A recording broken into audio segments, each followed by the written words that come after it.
歡迎收睇蛋撻讀書會。書就唔使讀，八卦要持續。各位花生友坐定定喺蛋撻讀書會。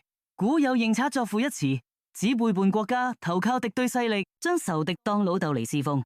如今呢個詞有21世紀升級版。白宮欽定乖仔，北約秘書長呂特夜闌人靜對特朗普發送肉麻短信，親密大嗌爹哋，隔住個大西洋都可以有跨越 DNA 嘅父子情，真係難離難捨，只愛親爹。認賊作父幾時都唔過時。當年有呂布做三姓家奴，而家有呂特認親作父，簡直係《三國演義》北約版。呂特啱好姓呂，董王特朗普啱好姓董，啱啱好就係呂布與董卓啊！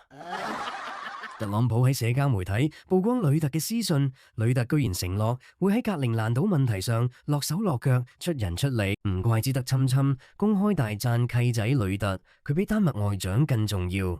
點解？因為丹麥唔肯賣地，但呂特會幫手勸降啊！歐洲網民鬧爆呂特係出賣盟友，都唔係外交啦，係幫佢好爸爸美國吞併自家領土。呂特呢招真係捉蟲入屎窟，佢以為自己喺度做緊 Kingmaker， 點知喺爹哋親眼中只係個 Dealmaker， 美國墊腳石。佢唔係賣緊格陵蘭島，佢係賣緊歐洲最後嗰條底褲啊！呂特喺達沃斯唔止做契仔，仲做埋擦鞋仔，流晒口水大嗌：慶幸有特朗普！如果冇咗特朗普嘅威脅，歐洲國家絕唔會把國防開支增加到 GDP 嘅2%甚至5%，俾人打劫仲要幫手數錢。呢種認親作父唔使驗 DNA 都知道佢哋一家人啊！呢啲咪就係老豆打仔鍛煉身體嘅邏輯咯。歐洲向美國交咗幾十年保護費，貴得太舒服，以為只要俾錢就得。點知爸爸而家唔單止要錢，仲要收埋你個後花園，威脅唔交地就加紙200%關稅。呢啲邊係盟友？呢啲係勒索啊！但呂特仲喺度讚人哋狠話講得好，呢種斯德哥爾摩症候群真係晚期中嘅末期。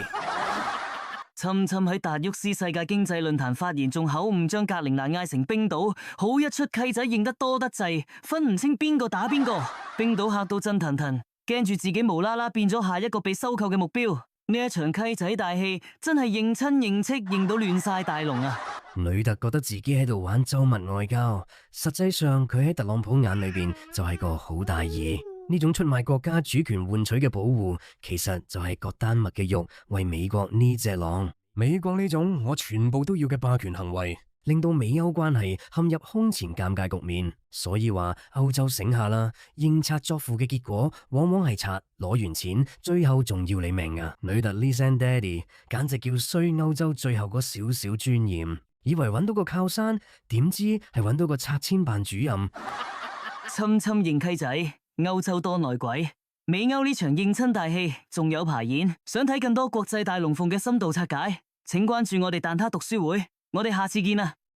蛋撻 TV 有意思，同你笑住傾時事，開心 share 一齊睇，食花生俾個 like。